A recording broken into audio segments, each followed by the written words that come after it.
Please don't forget subscribe to the channel and hit the bell to get notified of new daily videos. 3 years ago, I was stuck. Not just in a dead-end bookstore job, but in a rut so deep I could barely see the light. Rent was overdue, my artistic aspirations felt like a cruel joke, and the daily grind was soul-crushing. That's when I stumbled upon the ad online. It was a minimalist thing, tucked away in the miscellaneous section of a local job board. Critical monitoring position, discreet, excellent compensation, email for details. No company name, no specific duties. Just an email address. Curiosity, or maybe desperation, got the better of me. I sent an email, half expecting a spam reply. Instead, a few hours later, I received an automated response inviting me for an online aptitude assessment. It was a bizarre series of abstract pattern recognition and audio response tests. A few days after that, another email, this time from a Mr. Hansen, asking me to come to an unmarked office building downtown for an interview. Mr. Hansen was a man who looked like he'd been carved from ice, perfectly composed, impeccably dressed, and with eyes that seemed to analyze every twitch. He didn't smile. He explained the role: anomaly detection specialist. My job would be to monitor a live video feed, 7 shifts a week, 6 hours a shift. The pay was shockingly good, more than I'd ever made. The only catch, absolute discretion. No questions, no discussing the work with anyone ever. Failure to comply would result in severe legal action. He showed me a mock-up of the monitoring station. 2 screens, one for logging, one for the feed, and 2 oversized buttons, red for critical system failure or intrusion, green for minor observation or data flag. I asked if it was illegal. He gave me that same unblinking stare. "It is a matter of proprietary data integrity, Mr. Finn. Nothing more, nothing less." My name. He knew my name, but hadn't asked it. I brushed it off as part of his cold professionalism. I was in no position to argue. The actual facility, called Z12 on the access card, was a concrete bunker nestled in a forgotten industrial park miles outside the city.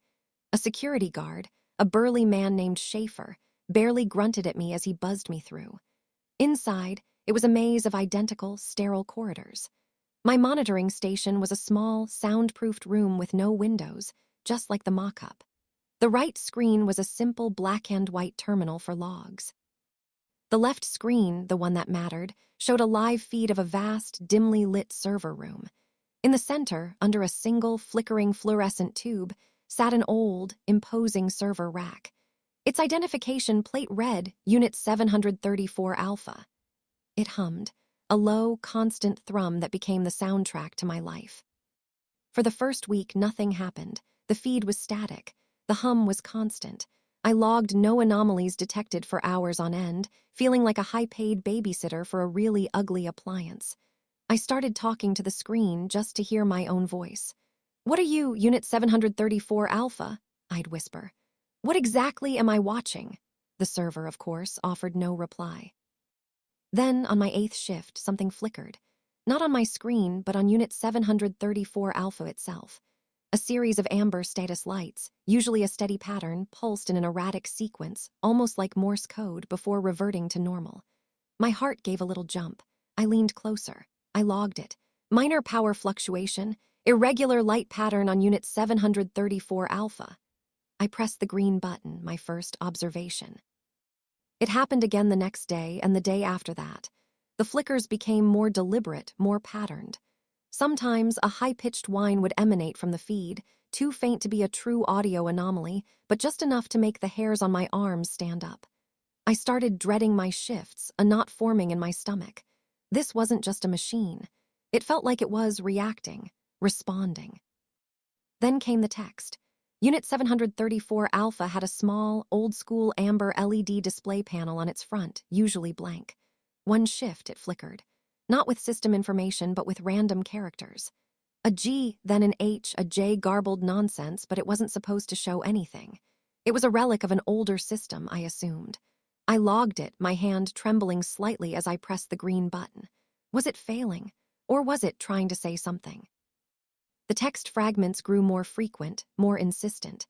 Sometimes I swear I saw partial words. "Watch!" Or "Can you?" It was like watching a child learn to form letters, painstakingly. The air in my isolated room felt colder. I started feeling like I wasn't just watching Unit 734 Alpha, it was watching me back. Its hum felt less like background noise and more like a low, focused growl. One evening, the feed itself began to distort.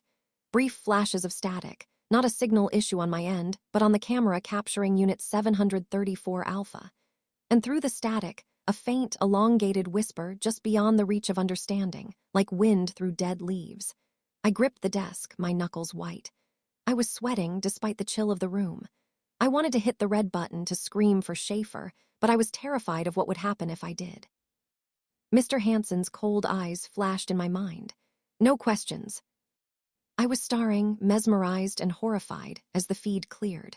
The amber LED display on Unit 734 Alpha pulsed erratically, then went completely blank. I held my breath. My heart hammered against my ribs. Then, with unnerving clarity, a single word formed, bold and luminous against the dark panel. Finn. The air left my lungs in a gasp. My name. How? I had never told anyone my first name at this job. Not Mr. Hansen, not Schaefer. It wasn't on my badge, only a cryptic employee ID. My mind raced, trying to find a logical explanation. A hacked system, but how would it know me, just me? Before I could even process the horror, the display flickered again, replacing Finn with another word, just as clear, just as bold. Afraid.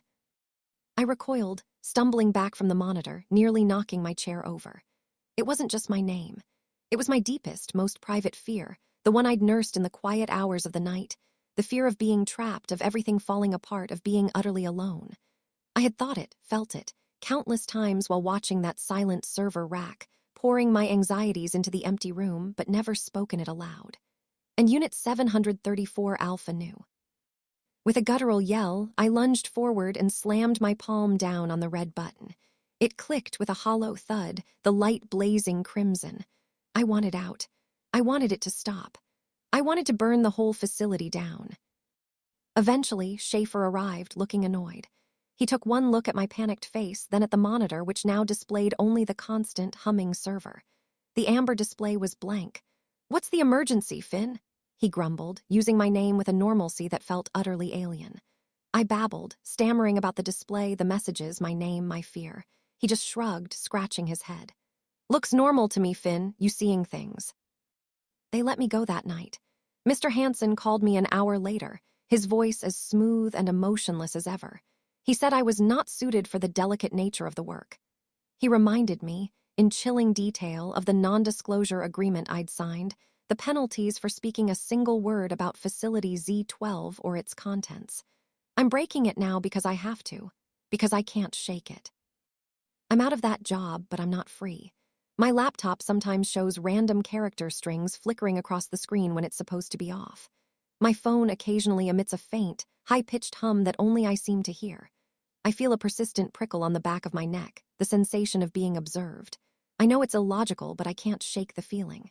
Unit 734 Alpha isn't just a machine, and it's still watching. I don't know what it is or how it knew. But I know it's not over. I can still hear the hum. If you enjoyed this video, please hit the thumbs up button to like it. And please do subscribe to support the channel.